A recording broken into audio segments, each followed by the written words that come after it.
Bismillahirrahmanirrahim. Bismillahirrahmanirrahim. Assalamu alaikum students. Welcome to our science class for class 6. This is our first lecture. This is the first page of your book, first title page of your book. We will start our first unit, that is about the science skill. Open your book, page number 2, about science skill. Science skills mean के science के शोबे में क्या क्या instrument use होते हैं, कौन कौन से प्रोसीजर हम यूज़ करते हैं। इस चैप्टर में हम पढ़ेंगे कि साइंस असल में होती क्या है, इसकी ब्रांचेस कौन कौन सी हैं। ठीक है, first look on your book, what is science.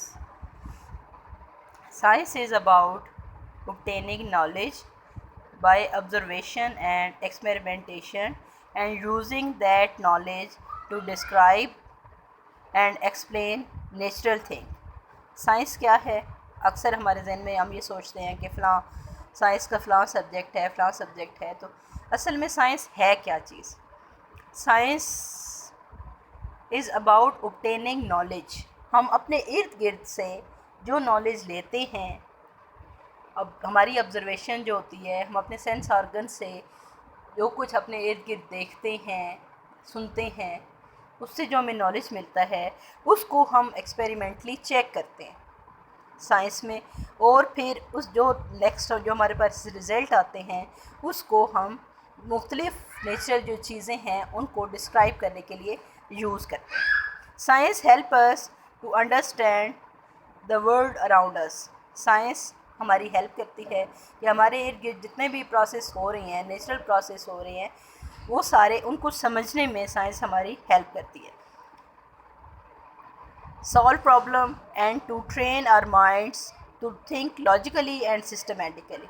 ये हमें ट्रेन करती है कि हम अपने प्रॉब्लम को सॉल्व करें, ठीक है, और हमारे दिमागों को, हमारे माइंड्स को इस काबिल बनाती है कि हम सिस्टमेटिकली एक ख़ास तरीके से अपनी सोच को मुख्तलिफ़ एक चीज़ के बाद एक सोच के हम अपने जितने भी काम हैं वो करें।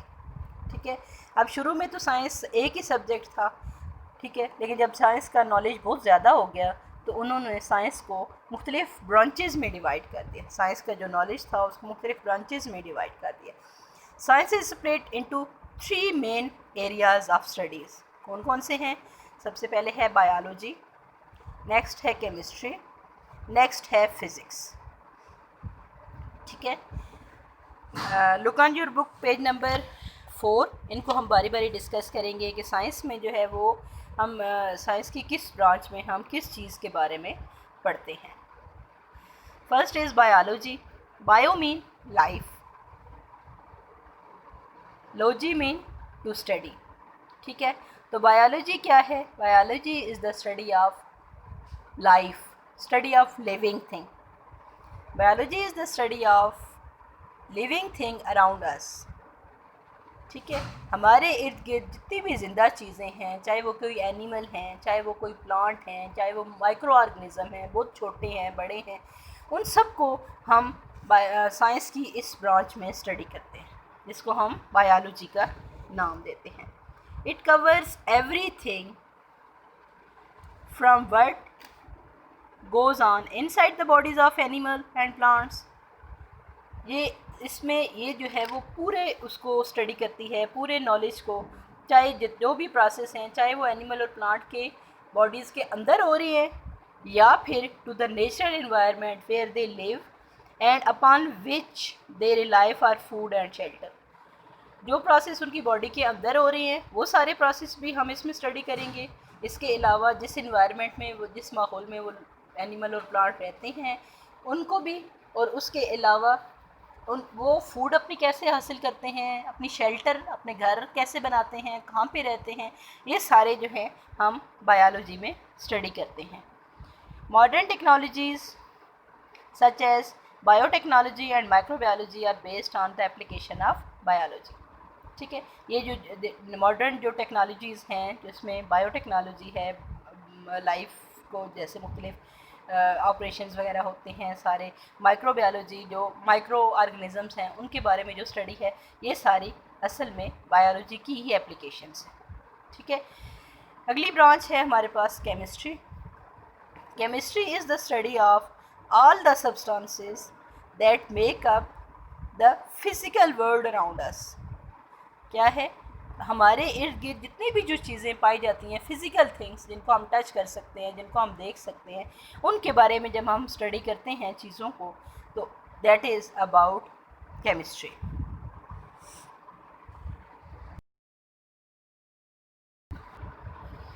It covers the physical properties and the reaction of all the elements and compounds we find on earth and throughout the universe। इसमें हम क्या स्टडी करते हैं, इसमें हम सारी चीज़ों की फ़िज़िकल प्रॉपर्टीज़, उनकी फ़िज़िकल अपीयरेंस कैसी है, उनका टेस्ट कैसा है, उनके कलर कैसा है, वो शाइनी हैं, जो जो भी चीज़ें हैं उन सब के फ़िज़िकल प्रॉपर्टीज़ और उनकी रिएक्शन दूसरी चीज़ों के साथ मिल के वो क्या रिएक्शन होता है, क्या कोई नई चीज़ें कैसे बनती हैं, ये सारे जो हैं हम इसमें स्टडी करते हैं। जितनी भी चीज़ें हमें ज़मीन में पाई जाती हैं या फिर यूनिवर्स में पाई जाती हैं, सारा जो है वो हम इस केमिस्ट्री में स्टडी करते हैं। You can say that this is about study of chemical also. Modern technology in the petrochemical industry and pharmaceutical industry are based on the application of chemistry. जितनी भी फार्मास्यूटिकल मीन की जितनी भी दवाइयों की कंपनीज़ हैं, दवाइयों की जो स्टडीज़ है वो सारी हमारी, जैसे ये ऑयल रिफाइनरी की पिक्चर दी हुई है, ऑयल रिफाइनरी जहाँ पे ऑयल साफ़ होता है, मुख्तलिफ़ केमिकल्स होते हैं। इसके अलावा यहाँ पे जो डिफरेंट असॉर्टेड मेडिसिन्स की दी हुई हैं, ये सारा जो है वो हमारा उसमें शामिल होता है। इसमें शामिल होता है, केमिस्ट्री में शामिल होता है। अच्छा, ये दो ब्रांचेस हो गई। Look on your next page, page number 4, that is third branch of science is physics. Physics क्या है, physics is the study of physical world around us. ये भी फिज़िकल वर्ल्ड की स्टडी ही है। It covers everything from the nature of tiny particle that make up atoms to the laws that control the galaxies as they move through the universe. हमारे universe में पाई जाने वाली जितनी भी गैलेक्सीज हैं उन सारे के बारे में, स्टार्स हैं, एटम्स हैं, मॉलिक्यूल्स हैं, करती हैं। तो then this is the study of physics.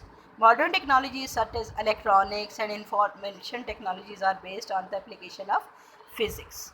ठीक है, ये जो है ये चीज़ें हम फिज़िक्स में स्टडी करते हैं।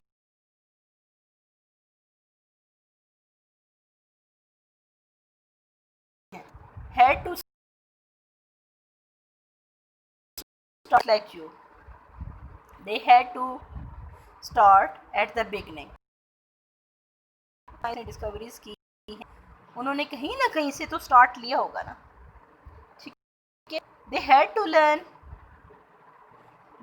learn how to investigate a problem using instrument to take how to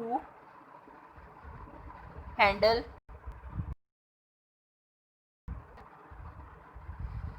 they obtained and about how to work safely। जितनी भी इन डिस्कवरीज हुई हैं, इसमें इंसान ने डिस्कवरीज की हैं, उसने सबसे पहले ये तो सोचा होगा ना कि कोई भी डिस्कवरी कैसे करनी है, कहाँ से स्टार्ट लेना है, कौन से इंस्ट्रूमेंट यूज़ करने हैं, कैसे मेजरमेंट करनी है, और ख़ास तौर पे ये है कि सारी इंफॉर्मेशन को कैसे हैंडल करना है, और जो भी इंस्ट्रूमेंट हैं जो बनाए हैं उनको हम सेफली कैसे यूज़ कर सकते हैं। ठीक है, ये क्योंकि हमारी जो सेफ्टी होती है, हमारी जो अपनी हिफाजत होती है, वो सबसे पहले होती है। ठीक है, अब our next topic is laboratory safety. जब आप लेबॉर्ट्री में काम करते हैं, मुख्तलिफ़ केमिकल से काम कर रहे होते हैं, मुख्तलिफ़ इंस्ट्रूमेंट यूज़ कर रहे होते हैं, तो उसके लिए हमें क्या सेफ्टी रखनी चाहिए, हम अपने आप को कैसे सेफ़ रख सकते हैं और दूसरों को भी कैसे सेफ़ रख सकते हैं। A science laboratory can be a very dangerous place. Science laboratory के बारे में कहा जा सकता है कि ये बहुत ही एक डेंजरस प्लेस हो सकती है। Whenever you are working in a science laboratory, it's vital that you work safely। ये ज़रूरी है कि जब भी आप किसी साइंस लैब में काम कर रहे हों तो आप सेफली काम करें, both for your own sake and that of everyone else in your class. आपकी अपनी सेफ्टी के लिए भी और आपकी क्लास में जो दूसरे बच्चे हैं उनकी सेफ्टी भी इसके लिए ज़रूरी होती है। It is therefore important to have a set of safety rule. इसके लिए हर लेबॉर्ट्री में कुछ सेफ्टी रूल्स होते हैं जिनका फॉलो करना हम सब के लिए ज़रूरी होता है ताकि हम खुद भी सेफ़ रहें और दूसरों को भी सेफ़ रखें। Look carefully at the picture given at the outside, spot as many differences between them as you can। ठीक है, अब यहाँ पे उन्होंने हमें दो पिक्चर्स दी हैं, जो एक जो है वो कैसे वो जो सेफ्टी रूल्स को जो फॉलो कर रहे हैं और दूसरी पिक्चर में बच्चे सेफ्टी रूल्स को फॉलो नहीं कर रहे। अच्छा जी, जो ऊपर वाली पिक्चर है उसमें उन्होंने कोई सेफ्टी रूल को फॉलो नहीं कर रहे। आप देखेंगे कि स्टार्ट में एक बच्चा है जो केमिकल के साथ काम कर रहा है, लेकिन बच्चों ने कोई सेफ्टी गॉगल्स नहीं लगाए हुए पहले उन्होंने, और सेकंड सेफ्टी गॉगल्स नहीं लगाए हुए, सेकंड उन्होंने ग्लव्स नहीं पहने हुए, और क्या है यूज़ कर रहे हैं जब वो आयरन को आग को यूज़ कर रहे हैं तो उसमें भी वो ख़ास दूसरों का ख्याल नहीं रख रहे। ठीक है, तो ये सारी चीज़ें जो हैं हमें ये सारी सेफ्टी का ख्याल रखना चाहिए जब भी हम किसी भी लैब में काम करते हैं। ठीक है, आज का जो हमारा टॉपिक था वो that was actually about the science, its different branches. ठीक है, we have discussed that science is what is science, असल में साइंस है क्या, साइंस में हम करते क्या हैं। साइंस में हम क्या करते हैं कि अपने इर्द गिर्द के माहौल से हम लोग ऑब्जर्वेशन के ज़रिए नॉलेज लेते हैं, फिर उसको एक्सपेरिमेंटली चेक करते हैं और फिर अपने रिज़ल्ट को शो करते हैं कि जितने भी नेचुरल प्रोसेस इस दुनिया में हो रहे हैं, इस यूनिवर्स में हो रहे हैं, वो कैसे हो रहे हैं और उनका क्या आउटपुट है। ठीक है, सेकंड में हमने देखा कि जो साइंस की जो डिफरेंट ब्रांचेस हैं, साइंस की जो स्टडी है उसको we split them in 3 different branches. First is about biology, that is the study of living everything that is inside their bodies, उनकी बॉडीज़ के अंदर जितने फंक्शन हो रहे होते हैं, outside their body that is about their environment, about their food, about their shelter, all these things are discussed in biology. Second is chemistry. Chemistry tells us about the physical world around us and different chemicals and different medicines and physical properties of different things and their chemical reaction. उसमें हम ये study करते हैं। Next is physics. Physics के बारे में हमने पढ़ा है, फ़िज़िक्स भी है नेचुरल फिज़िकल वर्ल्ड के बारे में, हमारे इर्द गिर्द की चीज़ों के बारे में बताती है, डिफरेंट स्टार्स के बारे में, डिफरेंट यूनिवर्स के बारे में ये हमें बताती है। ठीक है, अब इसका जो है you have written 2 question about this topic on your copies. First is what is science and second is the different branches of science. What are the 3 different branches of science. ठीक है, you have to write these 2 questions on your notebooks, neat notebooks. If they are written, then learn them again and write them on your rough register. Take care. Allah Hafiz.